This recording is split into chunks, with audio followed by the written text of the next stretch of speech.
Bu planimiz balki siz uchun ham yechim bo'lib qolishi mumkin. Qanday? Klientimiz 5 sotikka uy solaman deb keldi, lekin yo'lak uchun tashalgan hudud ham o'sha 5 sotikning ichida ekan. Biz bu muammodan qanday foydalandik, qanday chiqib ketdik? Avtomashina uchun joy qildik va quyi qismiga yozgi oshxonani ham qo'shib ketdik.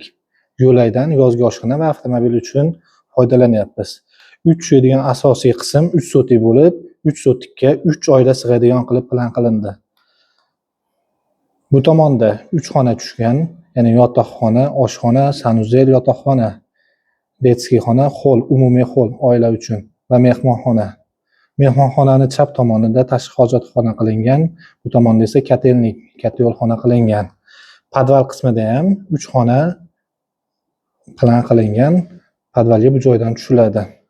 Fasadga keladigan bo'lsak, fasadi ham bugungi kunga mos zamonaviy holatda qilib ishlov qilingan. Kommentga o'z izohingizni yozib ketishingiz mumkin. Sizni ham joyingiz shunaqa qiyshiq, noodatiy bo'lsa, biz bilan bog'laning, aloqaga chiqing, biz sizga qulay yechimda aytamiz.